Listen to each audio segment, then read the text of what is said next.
Здравствуйте, это компания Vivo Telecom, и сегодня у нас на обзоре будет еще один необычный мультиметр, в данном случае компании B-Side. У нас тоже B-Side ни разу еще мультиметров не было, вот сегодня и протестируем, что они из себя представляют.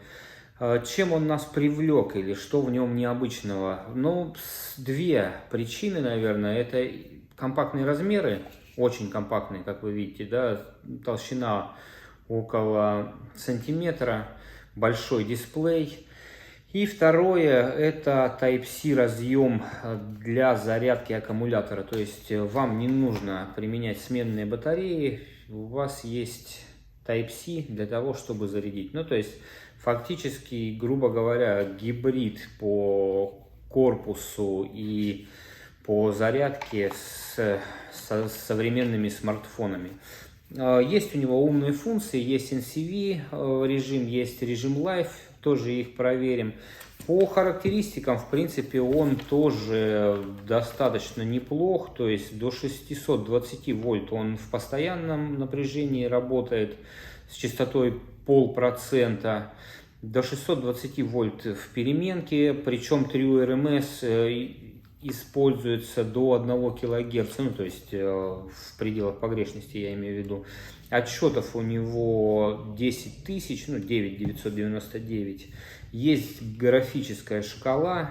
Питание, кстати, вот у них есть версия с Type-C и со встроенным аккумулятором. Есть версия с питанием от 2 мизинчиков батарей, ну то есть 3А. Так, по поводу сопротивления до 60 мегаом, емкость тоже интересно, до 100 миллифарад аж заявлено, проверим это тоже. Частота здесь небольшие пределы, то есть до 60 кГц. Ну и все, есть функция прозвонки или проверки диодов до 3 вольт тестовое напряжение обещают, тоже это проверим. Если это действительно так, то это будет хорошо.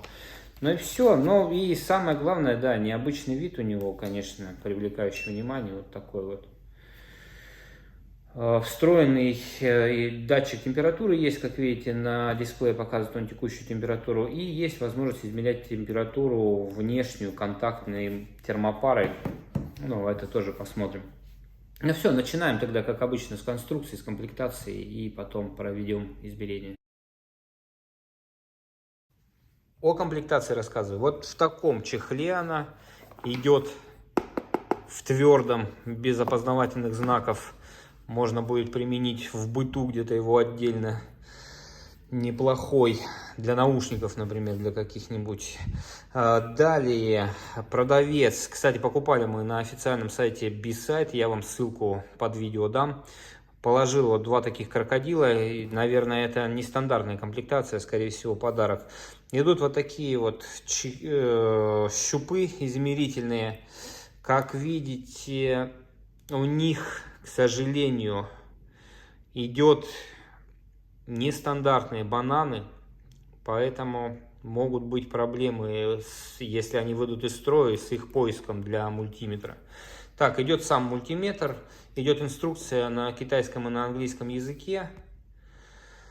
Ну и все, и версия, если у вас с аккумулятором встроенным, то он идет уже сразу внутри корпуса. Если у вас идет версия с питанием от батарей 3А, то их может в комплекте не быть, если будете заказывать данный мультиметр из Китая. Он идет вот в таком защитном чехле. Обратите внимание, как он выключается, да, странно, то есть без предупреждения, просто автовыключение у него сработало. Это, кстати, тоже небольшой недостаток будет. Так, ну все, по комплектации рассказал. Так, конструктив мультиметра идет он в защитном чехле, вот в таком мягкой резине, легко снимается. И, кстати, смотрите, первая конструктивная недоработка данного мультиметра. Внизу Type-C не прорезан в чехле. То есть для того, чтобы зарядить, вам каждый раз придется снимать. Разъемы для измерительных щупов тонкие, да, не соответствуют они стандартным бананам. Вот их ответная часть на щупах. Далее экран занимает половину корпуса. Давайте снимем тогда защитный чехол. Сверху у нас находится кнопка включения питания. И сбоку, слева, да, у нас находятся три кнопки переключения функций. Это тоже переключение функций, но другие режимы здесь переключаются. И это подсветка дисплея. Давайте я тогда... Надо длительное нажатие осуществить, чтобы включить питание. То есть короткое нажатие срабатывает удержание показаний, длительное нажатие включает фонарь. Так, теперь по верхней кнопке, смотрите, я режимы сейчас буду перебирать. Постоянное напряжение, переменное напряжение, проверка диодов, NCV режим и режим Live. Так, это скважность. И обратно возвращаемся в режим автоматический. Далее здесь на второй кнопке, где нарисован конденсатор, проверка конденсаторов или измерение емкости сопротивления, прозвонка. И возвращаемся в конденсаторы.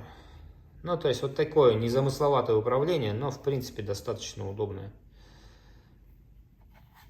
Сейчас, как вы видите, да, никаких винтов я для разборки не вижу, но обнаружили мы вот здесь вот под серийным номером какие-то углубления. Возможно, здесь есть вкрученные винты, а не просто корпус склеенный, который не подлежит разборке. Допустим, вышел у вас предохранитель из строя, как вы его будете менять? Открывать эти две части корпуса, и это не смартфон со стеклом, то есть если надо будет нагреть, чтобы отклеить верхнюю крышку, то потом обратно вы ее уже вряд ли сможете приклеить, да и можете, раз это не настоящее стекло, вы можете поплавить сам корпус. Поэтому сейчас посмотрим, снимем эту наклейку, тогда посмотрим, что под ней. Да, под наклейкой есть саморезы вкрученные. Так, вскрыли мы корпус. Вот эти два самореза, да, вкручиваются. И 6 защелок, как вы видите, на крышке. То есть надо подцепить отверткой, и тогда можно верхнюю крышку вскрыть. Но пластик достаточно тонкий, поэтому смотрите аккуратнее, можно и разломать его. Так, давайте я вот этот уплотнительный элемент уберу и посмотрим, указана ли емкость, потому что производитель обещает 800 мАч батарею, но здесь вот она 700, как вы видите, батарея достаточно свежая, июль 2021 года, 3,7 вольта у нее стандартная, одна банка. По защите, обратите внимание, предохранителей я никаких не вижу. Саморезы вот дисплей держат, да, и тут вот еще сверху саморезы вкручены, я так понимаю. Или это тоже для дисплея. Но сейчас, в общем, попытаемся вот эти два тогда от измерительных щупов выкрутить саморезика и поднять всю плату еще попробуем. Ну так все очень по-простецки сделано. Ни в какие, естественно, большие токи суваться сюда или в большие напряжения с этим мультиметром нельзя. Чисто для бытовых целей аппаратик. Но это и понятно, с таким функционалом и размерами и видом для каких-то серьезных задач он, конечно, не подходит. Так, мы были правы, да, плата в корпусе держится вот этими двумя саморезами, которые держат и колодцы измерительные. Переворачиваю я платку, смотрим. Центральный процессор залит компаундом. Так, сверху это контроллер дисплея явно, но маркировки на нем, как видите, тоже нет никакой. Но, в принципе, ничего интересного-то особо и нет. ZE11 версия 2.2, возможно, это прародитель, возможно, B-Side не сам выпускает, поэтому надо поискать, что это за E11. Но собрано достаточно аккуратно все. Кнопочки обычные. Здесь стоят на переключение режимов сбоку впаяны. Да, предохранителей нет никаких. Ну все, переходим к измерениям. Я думаю, вы посмотрели, что у него внутри. Так, вот сам аккумулятор. Пришлось его снять, чтобы выяснить, сколько потребляет мультиметр. Такой вот небольшой бочонок.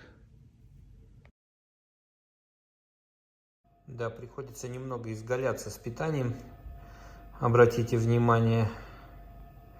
Так, смотрите, в рабочем режиме он у нас потребляет 30 миллиампер.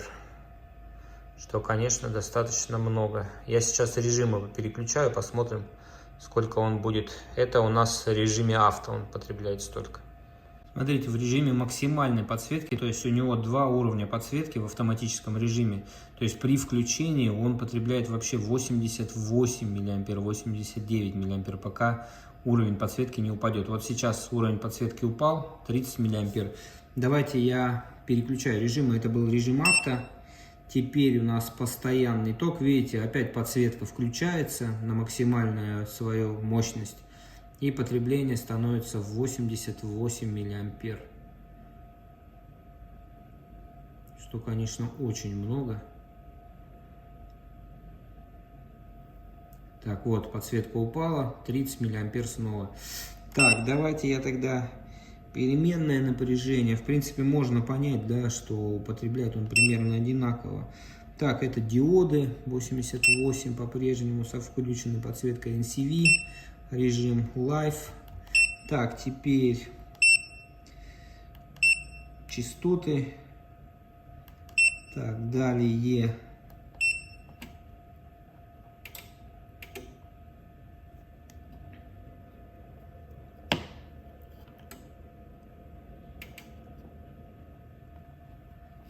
Удобно.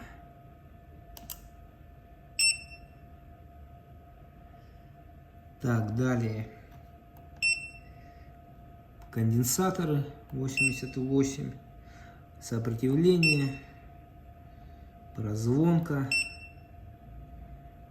И конденсаторы. Ну, то есть 88 с включенной максимальной подсветкой. И со вторым уровнем подсветки, более низким, 30 миллиампер потребления. Так, давайте будем смотреть, когда появится индикатор разряженной батареи, при каком напряжении. 3,7 сейчас подается, снижаем 3,5, 3,4, 3,3, 3,2, 3,1, ровно 3, 2,9, 2,8, 2,7. Тусклее становится, видите, дисплей еще стал тусклее. Я не заметил момент, в какой момент это произошло. Ну, то есть на 3 вольтах мне еще все хорошо читается. 2,9, 2,8, вот он стал менее ярким. Ну и вот индикатор батареи на 2,7 он, похоже, появляется. Сейчас 2,7, да, индикатор батареи появился. 2,7 вольта. Так, 2,6 тусклее, 2,5 еще тусклее. Все, на 2,4 он выключается. Переходим к постоянному напряжению. Смотрите, 100 милливольт я подаю. Как обычно, вот все эти автоматы, они опять не могут определить, что от них хотят на малых напряжениях. Поэтому он показывает 2,5 килоома сопротивления. Хотя вот на тестовом, на нашем образцовом мультиметре, как видите, 100 милливольт. Давайте посмотрим, до какой поры это будет происходить. То есть вот 200 милливольт я подаю. Также пока показывает сопротивление. 300 милливольт. То же самое. 400 милливольт. Вообще 19 мегаом показывает сопротивление. Так, 500 милливольт. Тоже ошибочка какая-то, 47 мегаом. Так, 600 милливольт. Вообще не понимает, что это от него хотят. 700 милливольт. 900. Вот. Так, ну-ка давайте 800 сначала. Да, с 800 милливольт он начинает понимать, что это подается напряжение. Ну, то есть для малых напряжений, как обычно, надо переключаться все-таки вручную тогда в этот режим. Давайте я вот вручную переключил, да. Теперь опускаемся ниже на 100 милливольт. Да, все нормально, 100 милливольт он показывает. Поэтому, как обычно, то есть у всех вот этих новомодных китайских автоматических мультиметров, по крайней мере, напряжение до полувольта они не показывают в автомате. Поэтому переключайтесь всегда в ручной режим. Ну, давайте я дальше тогда прогоню, там 600 милливольт. По показаниям, в принципе, все нормально. И по скорости также реакции у меня претензий нет. Так, давайте 2,1 вольта. Все хорошо. Так, 3 вольта. Все отлично. Так, теперь побольше пойдем. 11 вольт. Да, все замечательно. Графическая шкала, кстати, это непонятно, как она работает. Вот что она сейчас показывает? Что это? 11 вольт таким образом отображается. Так, 20 вольт. Заполнение, видимо, до предела. 20 вольт. Так, 25 вольт. 30 вольт максимально с нашего источника питания. Ну, то есть к постоянному напряжению у нас претензий нет. Единственное, что нужно переключаться вручную. Все-таки автомат здесь на малых напряжениях работать не будет. Так, переменное напряжение. Подаем мы сейчас 1 вольт ВРМС, 50 Гц частота. Проверка того, распознает ли он переменное напряжение. Когда включен на постоянном, нет, не распознает. Надо переключаться вручную. Так, показывает он, заметьте, маловато в этом режиме. То есть сейчас ровно 1 вольт должен быть. Он показывает 0,96 вольта, то есть 4% погрешности.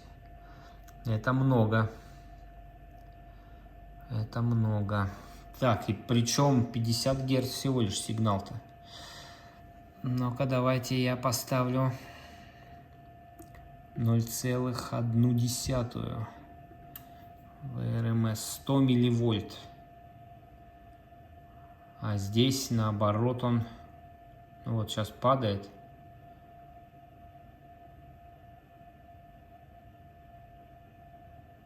Да, на малых токах что-то совсем с ним какие-то проблемы. Обратите внимание на наш большой прибор, да, испытательный. Все нормально, 99 милливольт так и показывает, а здесь продолжает падать, падать, падать и падать. То есть с переменным напряжением я наблюдаю какие-то проблемы. Вот обратно теперь начинает подниматься ток. Хотя мы ничего не делаем, и на нашем эталонном приборе так 100 милливольт и стоит. 118, 119. Да, это странно. 200 милливольт. Ну вот на 200 милливольтах. И то, опять же, видите, опять он ушел куда-то вниз теперь. Да, с током какие-то проблемы. Причем, я говорю, 50 Гц. Была бы частота какая-то высокая, я понимаю, могли бы наблюдаться понижения. Так, ну вот смотрите, полвольта, да? Кстати, частоту определяет он правильно. полвольта, а он на 0,03 показывает больше, даже на 4. То есть с током у него явно есть проблемы. Так, вот вернулись к 1 вольту. 4% с плюсом, да, он теперь показывает.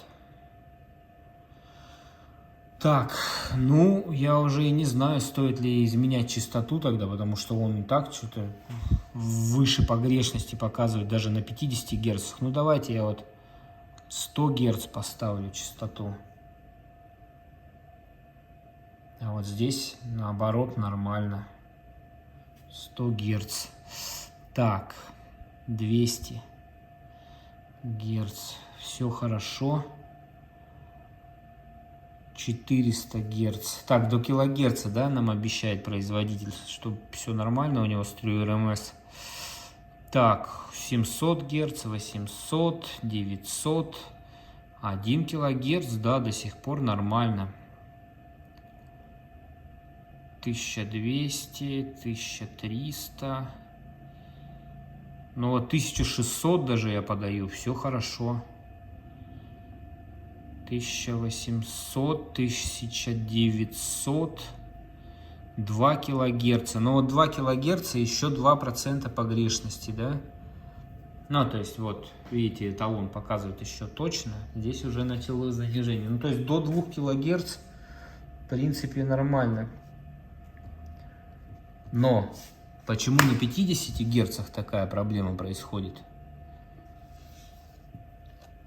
Видите, завышение показаний 1,03, то есть на 3% он выше показывает, чем должно быть.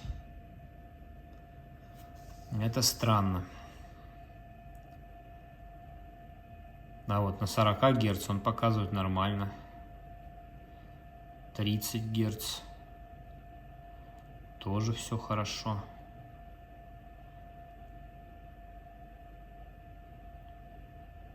50 Гц для него какой-то камень преткновения, заметьте, опять теперь на 4% меньше он показывает.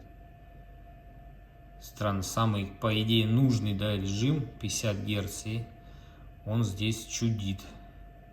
Ну, тоже придется в минус это записать. Так, смотрите, еще одна проблема обнаружена. В режиме измерения частоты 1 вольта ВРМС ему мало для того, чтобы измерить частоты. Вот 160 Гц сейчас сигнал синусоида подается с амплитудой 1 ВРМС. Он частоту не измеряет, эталон, как видите, измеряет.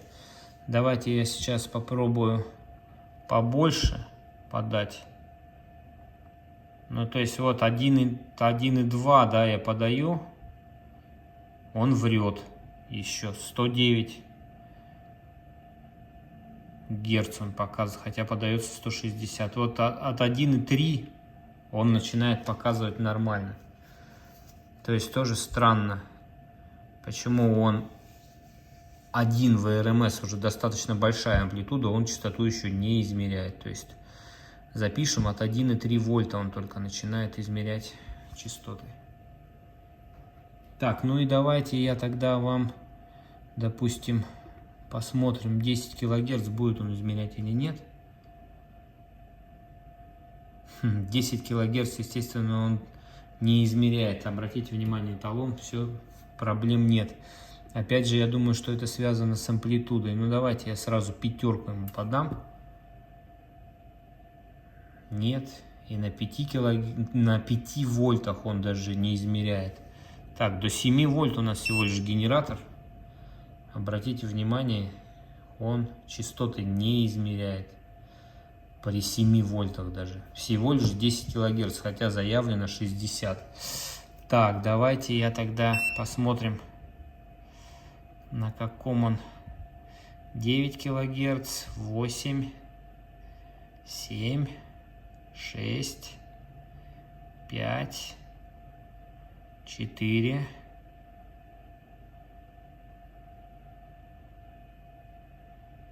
4 врет, 3, только до 3 килогерц с амплитудой 7 Да, в этом тоже проблема у него.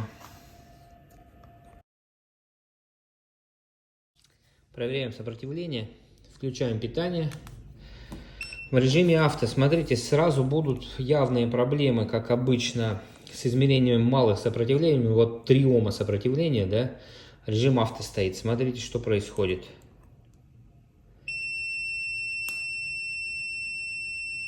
Включается прозвонку, но хотя сопротивление он измеряет. Так, давайте попробуем. Вот это у нас 50 Ом. Посмотрим, что с ним будет. Да. Этот мультиметр радует. Хотя бы 50 Ом он измеряет без проблем. Так, 100 давайте тогда последовательно пойдем. 4,7 килоома. Да, 4,6 у него. Действительно, просто у самого сопротивления здесь есть некоторая погрешность. Так, 99 килоом. Ну, тут 100, в общем. И 4,7 мегаома. Да, все хорошо. Ну, то есть, на малых сопротивлениях, как обычно в автомате, он показывает, ну, включает прозвонку, но хотя бы 50 Ом он уже измеряет. Здесь он тогда порадовал. Я единственное не понимаю, зачем они повесили на 2 разных кнопки, а не на одну.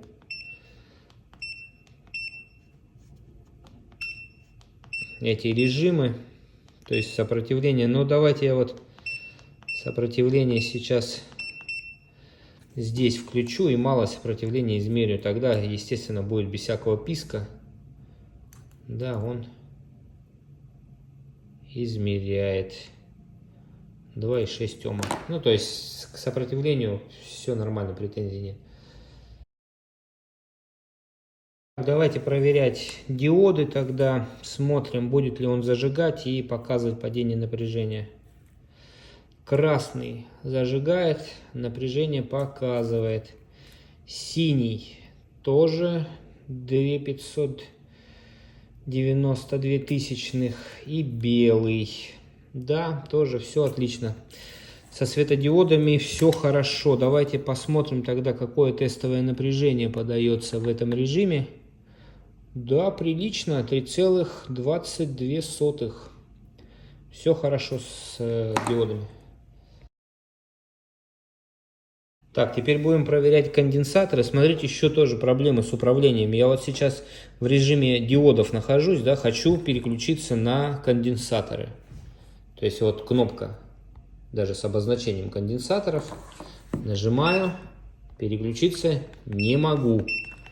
Почему? Потому что надо сначала перейти в авто, я так понимаю, да? Вот в авторежиме теперь раз, мы переключаемся. Если мы сейчас будем в каком-то другом режиме, например, постоянное напряжение, то нажимаем нижнюю кнопку, чтобы измерить емкость конденсатора. Он туда переключаться не будет.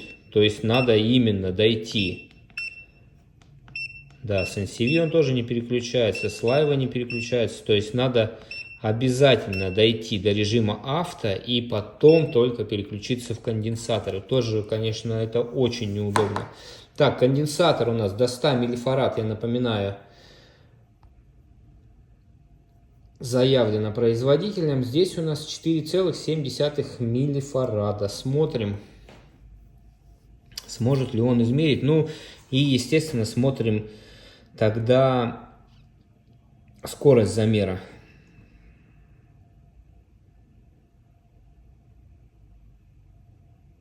Так, миллифарады включил. Да, достаточно быстро и измерил 4,76. Так, теперь, раз уж 100 миллифарад заявлено, давайте предложим ему вот такую задачку. 100 миллифарад, вот такая банка. Конденсаторы у нас все разряжены, так что показывать их разряд смысла, естественно, я никакого не вижу. Давайте посмотрим, справится ли он с этой задачей.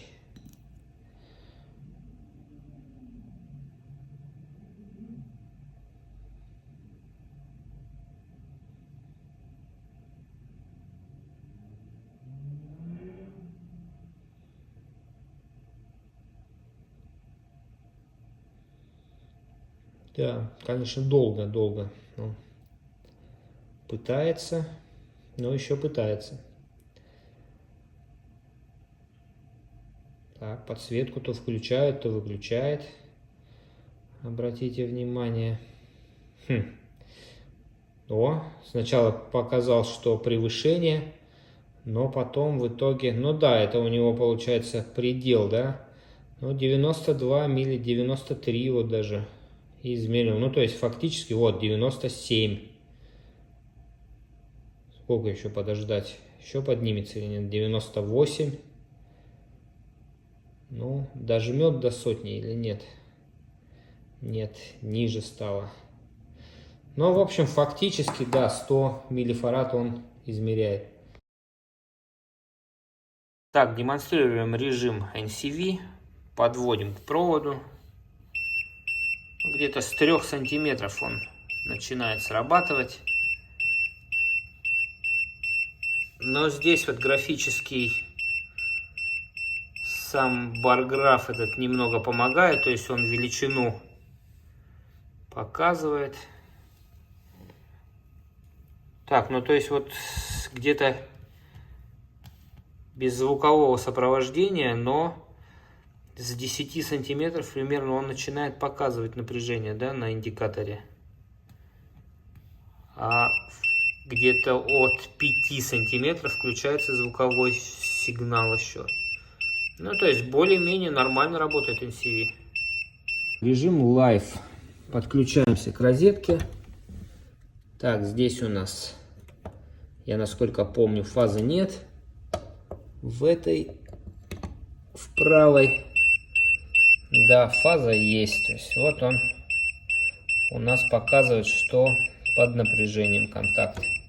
Еще раз в другую переключаюсь, фазы нет. Тоже все адекватно работает. Так, проверяем прозвонку.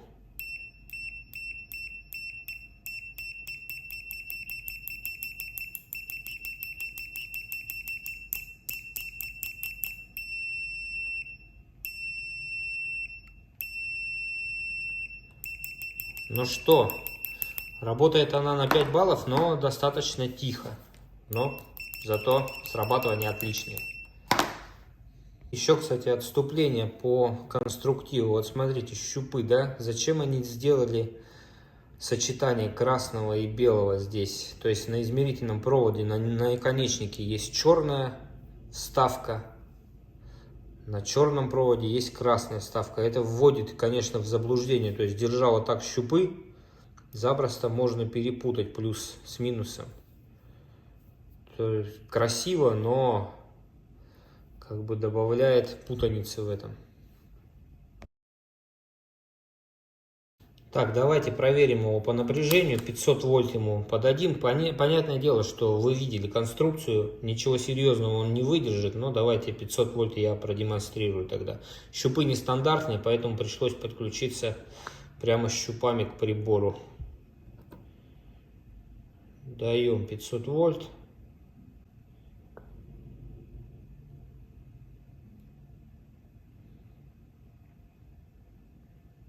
Хотя бы внутреннее сопротивление измерим, да?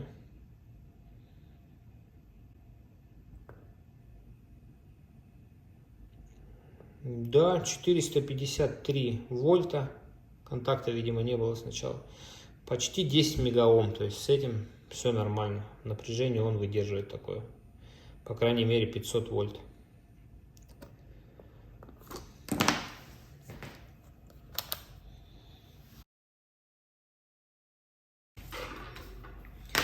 Так, ну что, давайте подводить итоги тогда по мультиметру. Задумка, конечно, хорошая, но, как обычно, реализация не очень. Непродуманных моментов очень много, что с конструктивом, что с управлением, что с функционированием. Поэтому, конечно, большого балла он у нас явно не получит. Во-первых, давайте с преимуществ тогда начнем, раз недостатков у него гораздо больше, чем преимуществ. Но это Type-C, то есть вы всегда можете зарядить аккумулятор, да, не надо тратиться на батареи. естественно, поэтому это удобно, да, как бы только приветствуем такую возможность. Все хорошо, тем более, видите, это не повлияло никак на тестовое напряжение, например, при проверке диодов, поэтому вообще без проблем. Ну и, соответственно, необычный вид и компактность тоже плюсом является. Все-таки в настоящее время еще такой внешний вид у мультиметра достаточно интересен. Многие еще не привыкли, но и как бы по весу он небольшой, по размерам небольшой, удобно пользоваться. Единственная, опять же, еще конструктивная проблема в том, что щупы ставятся снизу, да, подключаются. Соответственно, вы его вертикально никак разместить не сможете. Ну, я имею в виду штатными средствами. Но, опять же, он лежа горизонтально на столе, показания свои нормально считываются с него, поэтому проблем здесь особых нет, но могли бы они куда-нибудь завести и сбоку, например, и дать возможность на ножку ставить. Тут ни ножки, ни ввода бокового нет. Теперь недостатки пойдем, да. Потребление очень большое, то есть даже с частично горящей подсветкой вот этого инверсного дисплея все равно он потребляет 30 мА, это достаточно много. А когда вы переключаете режим, то, видите, подсветка становится еще больше, и в этом режиме он потребляет аж 88 мА, что, конечно, тоже много. Ну, единственное, спасает, что аккумулятор все-таки встроенный, но если вы возьмете функцию, в смысле версию работы от батарей, то придется вам менять их достаточно часто, потребляет он много. Так, ну по индикатору тут в принципе нормально. Опять же, есть зависимость от напряжения на аккумуляторе, величины подсветки. Но здесь в принципе нормально. На 2,4 вольта он способен работать. Так, с переменным напряжением проблем тоже нет. До 2 кГц он работает. Но почему-то на 50 Гц превышение погрешности, то есть и какие-то странные показания, причем частоту ниже, когда мы опускаем, он показывает нормально, выше тоже показывает нормально, но вот на 50 Гц он почему-то показывает ерунду. Тоже, кстати, это достаточно большой недостаток. Далее, проблемы с измерением частоты, да, до 3 кГц он только измеряет, причем это при амплитуде 7 аж вольт в РМС. Поэтому странно, 60 кГц ему заявленных, я не знаю при какой амплитуде надо, ну то есть генератор всего лишь до 7 вольт подает РМС. Далее, ну нет измерения тока, это понятно, то есть это и в технических характеристиках указано.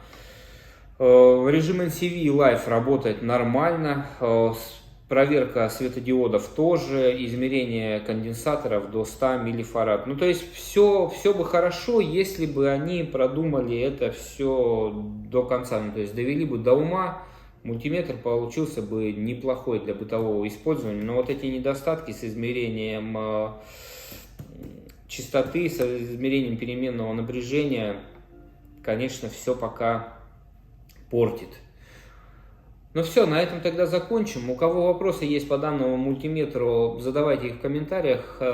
Кому видео было полезным, опять мы потратили много времени с этой разборкой. То есть, да, конструктив, конечно, не продуман. То есть для ремонта пригодности он слабо, конечно, мультиметр подходит. То есть и надо и постараться, чтобы его разобрать. Вот, у кого вопросы есть, задавайте, подписывайтесь на канал. Это Vivo Telecom. Всего вам доброго, до свидания.